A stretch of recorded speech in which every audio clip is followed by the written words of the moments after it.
Good morning, everyone. Something that got missed out in my introduction, but is very clear, as I'm one of the very few people without a suit in the room. So I'm a civil engineer with my sleeves rolled up, works on the site, and we will talk about the practical aspects. Like you introduced, I'm from the Indian Institute of Technology, Delhi.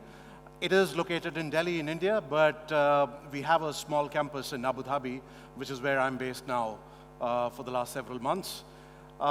Today, I'm going to talk to you about the next part. Professor Scrivener talked about the hydration. Professor Martirena talked about the cement production. What about the concrete? Whenever there's a new product, we're worried about the properties of the concrete. How will the market react? And I'm going to talk to you about what kind of concrete you can produce. We've been working on LC3 in India for 13 years now, and we have some experience that we would like to share. You all know what LC3 is. The thing that I would like to say from this slide is that we don't compare LC3 just against ordinary Portland cement, but also against fly ash-based cement in India, because this is the most common cement available in India.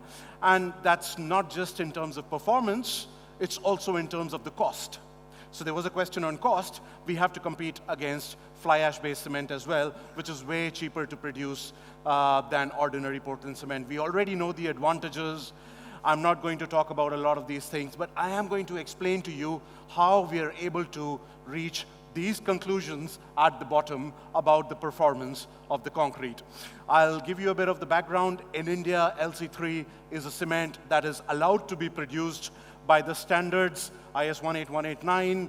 It's called the Portland Calcined Clay Limestone Cement. It's also allowed to be used in reinforced concrete. Based on the research that I'm going to show you, we are allowed to use Portland Calcined Clay Limestone Cement, that's LC3, in reinforced concrete in India in almost all types of applications. And of course, there are other standards as well. But what did it take us to reach there? What have we been doing for the last 13 years is what I want to explain to you. We did a lot of work in the lab, everything from hydration to microstructure development, a lot of things that Professor Fernando Martirena was talking about, what Professor Scrivener was talking about. We've also been doing a lot of that work in India. But the important part is that we have been working a lot in the field as well.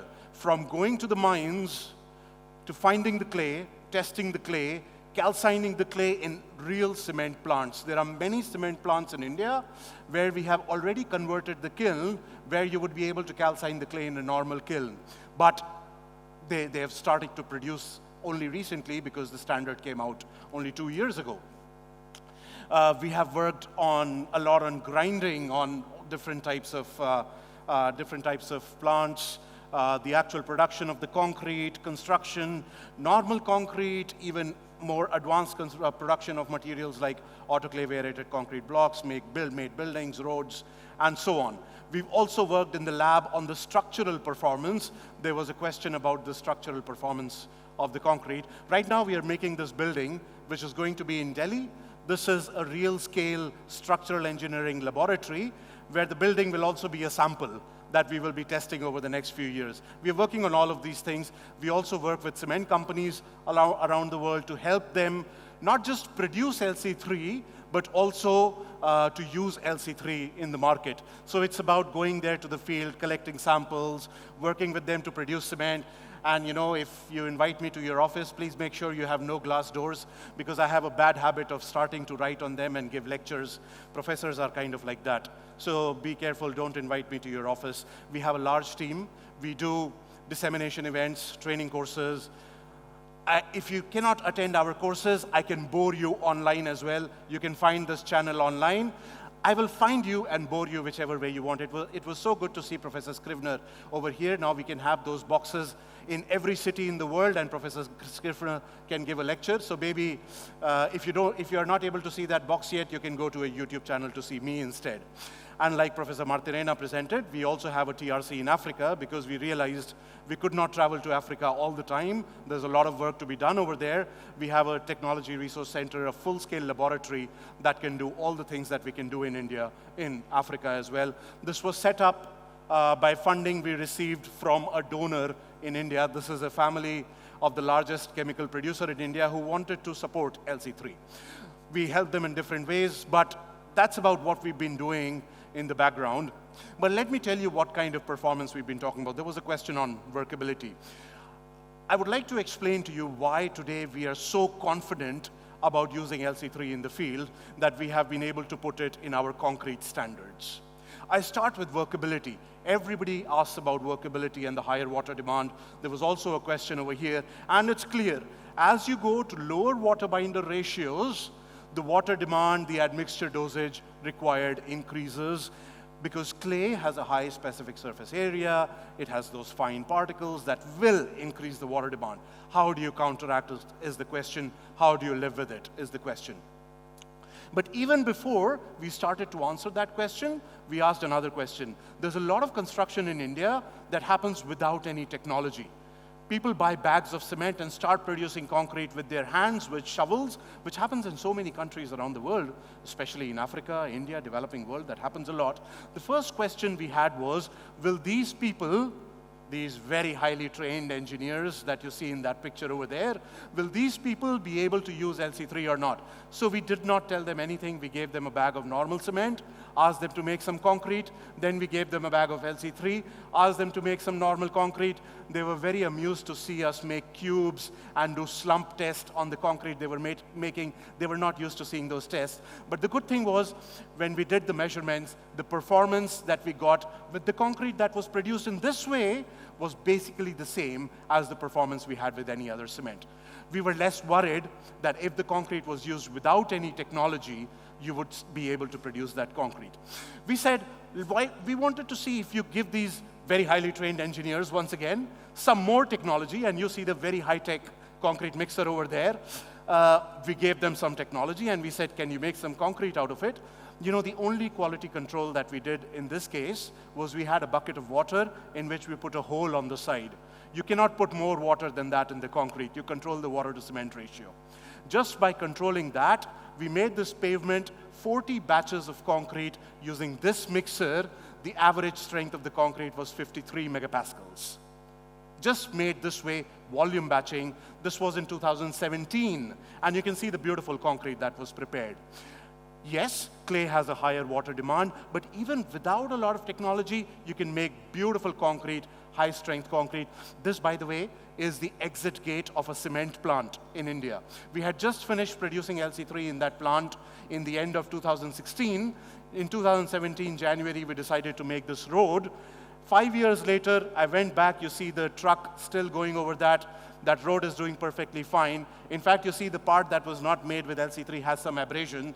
This part, 5 years later, still doing fine. This picture is from 2013. Even now, things are fine. The other thing that we also talk about is the loss of workability with time, the slump retention. Yes, workability can be lost very quickly in the case of calcined clay. You have to rely on chemicals. That's the important thing. If you use the right chemicals, various additives, these are simple additives. This is nothing very expensive. One of the companies said, you're going to do something very expensive to the concrete. So I said, let's try this. Let's squeeze a lemon. Let me tell you this. If you squeeze a lemon and put 0.05% of lemon juice per kilo as a weight of cement, 0.05%, you will reduce your admixture dosage by half, and you will get 2 extra hours of workability. Lemon juice. Just squeeze a lemon in that. This is not going to be expensive.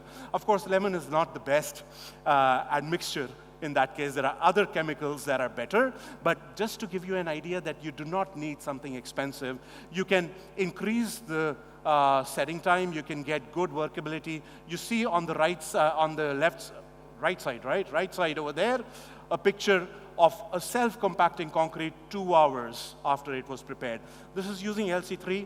If you're asking me why it does not look red, because by the time you make the concrete, the red color is diluted because of the gray color of the sand.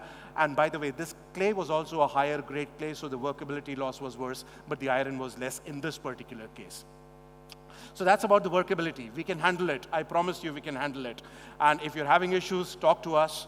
We will help you handle those issues. Mechanical properties, this was not something we were worried about from the start.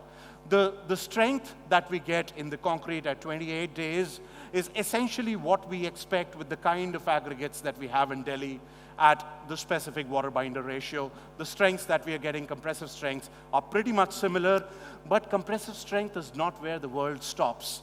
For structural design, you need a lot of other things. You need the flexural strength. Once you have achieved the compressive strength that you want in your concrete, you will get pretty much the same flexural strength as any other cement.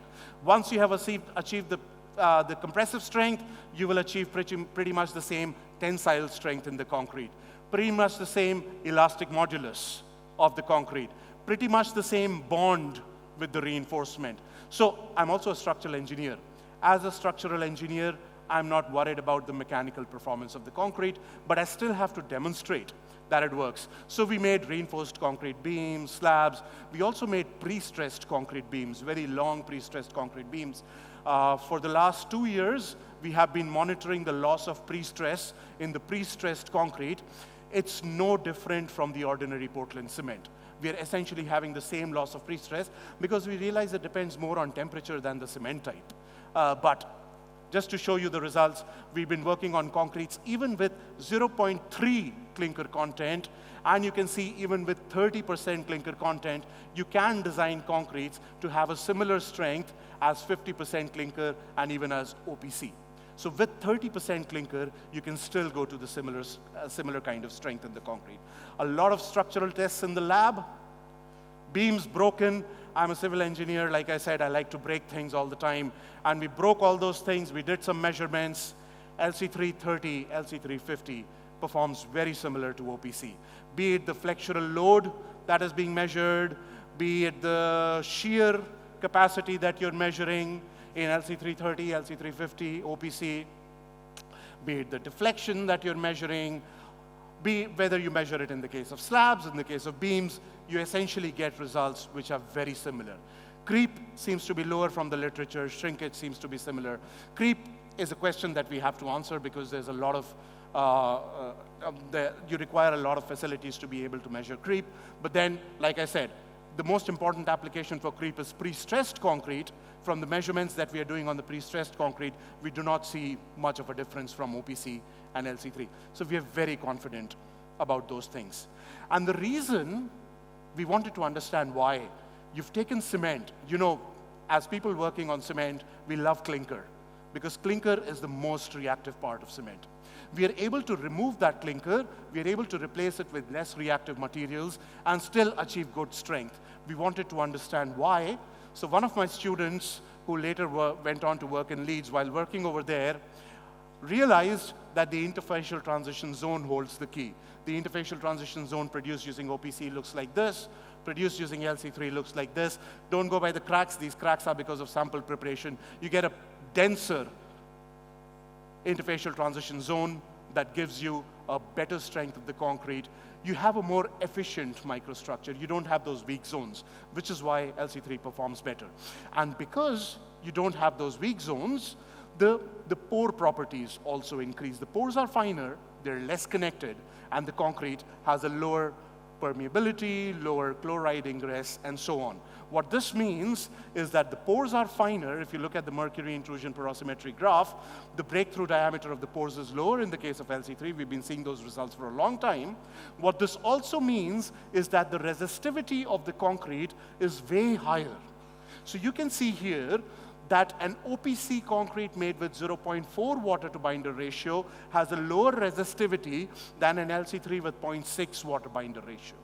So for applications where durability was your concern, for example, chloride ingress was your concern, and that was the only reason you were going with a low water binder ratio, you can now live with a higher water binder ratio because the chloride ingress is much slower in these cases. And you see those chloride ingress values over there. You see over here the chloride ingress value in the case of OPC, in the case of LC3. You see the chloride ingress in the case of OPC at 0.4 water binder ratio versus the chloride ingress in LC3 at 0.6 water binder ratio. So durability-wise, this is way better. Chlorides, one, because of the finer pore structure, second, because of the more efficient chloride binding that you get in the case of LC3, are not able to penetrate beyond the first few millimeters into the concrete. They're just not able to go in. And because they're not able to go in, your steel is better protected. We now have results on corrosion, of reinforcement, and of course, you don't see any corrosion because the chlorides are not there. So applications where chlorides are an issue, you just don't need to worry about it. Where do you need to take special care? It's carbonation. I'm not saying you should be worried about it or you should stop using LC3 or any low clinker cement. The thing is, whenever you move from a higher clinker content towards a lower clinker content, like you are in this scale over there, you will notice whether you're using fly ash-based cement or slag-based cement or a composite cement or LC3, whatever, the moment you reduce the clinker content, carbonation depth in your concrete is going to increase. How do you take care of that? There are two important things to take care of that. One is, you make sure you have the right water to binder ratio. Second, you provide the right clear cover. The standards have it right.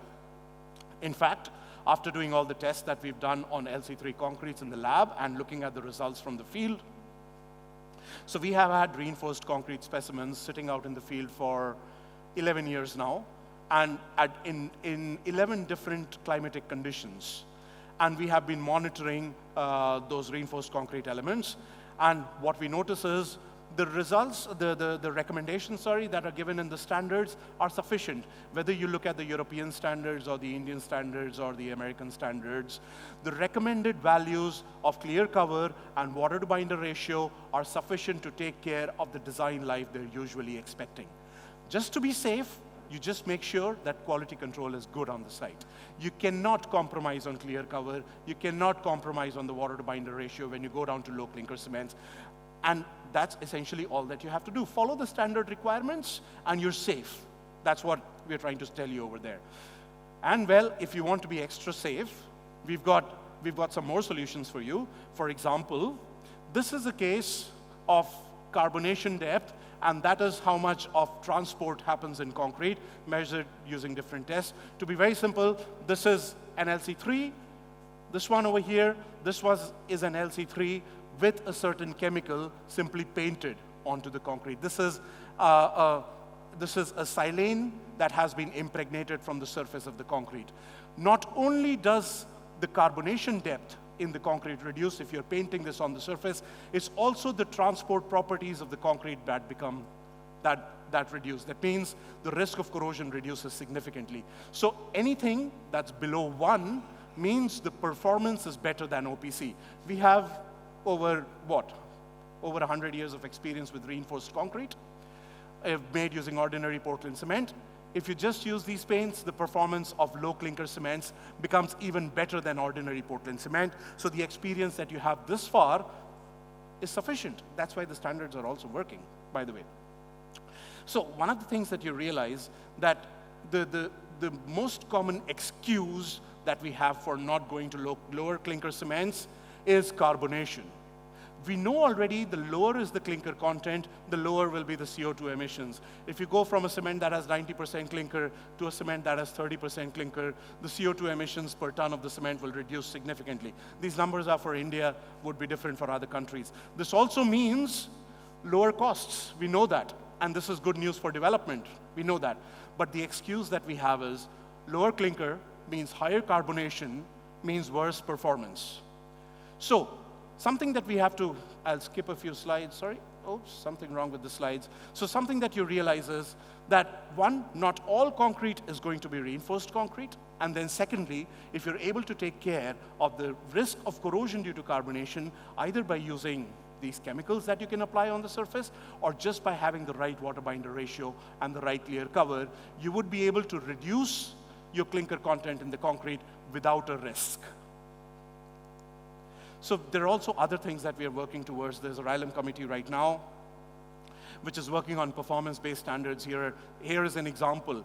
In countries like India, we have fly ash still available. Well, fortunately or unfortunately. Unfortunately for the environment, fortunately for the cement industry, because it's available at a very low cost. Now, things that we've been developing are, if you can have a part of calcine clay and a part of fly ash along with the limestone, you can reduce the problems that you have in the case of fly ash cement. Like the lower early strength can be increased. The setting time can be improved in the case of fly ash-based cement. So in the end, I feel we have to move towards performance-based standards. you have to use whatever material is available locally. The standards cannot prescribe anymore saying that you have to put X amount of this and Y amount of that. You have to eventually move towards whatever is available locally, and for that, these performance-based standards have to be developed. And we've been working on fly ash, slag, biomass ash, lots of materials, and we see that there are some basic tests that you can do in the lab. Of course, it mixed along with calcined clay. There are basic tests that you can do in the lab that can help you design a cement that works for your market.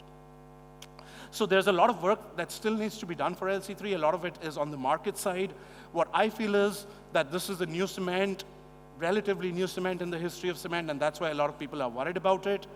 That's why all of us in the LC3 team, be it Professor Scrivener, Professor Martirena, or I, we have been working with the industry trying to convince them, to demonstrate to them that the performance of the concrete is not worse than the concrete they have been already making. It can actually be better, even though you have such a low clinker content. We have to support that, and I see Turkey as a very good example because, as Professor Martirena said, Simpor was the first company to start producing LC3 commercially, and so this is the place to start doing those innovations. And LC3 is not a dream we have for the future anymore. We never realized this 13 years ago that it would move this fast, but these are the countries, Professor Martirena also showed, where some kind of activity related to LC3 is already happening.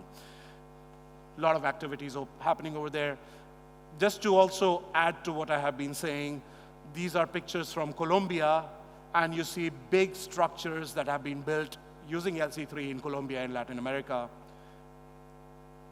There are other buildings as well, other structures as well in Europe, for example, in Switzerland, in Denmark, as examples that you can see. There's a lot of work that has gone into this, but in the end, what we see is you can get the same performance in the concrete that you expect, and that is the key. A lot of people have worked behind this. This is my current team based in Delhi. Thank you so much.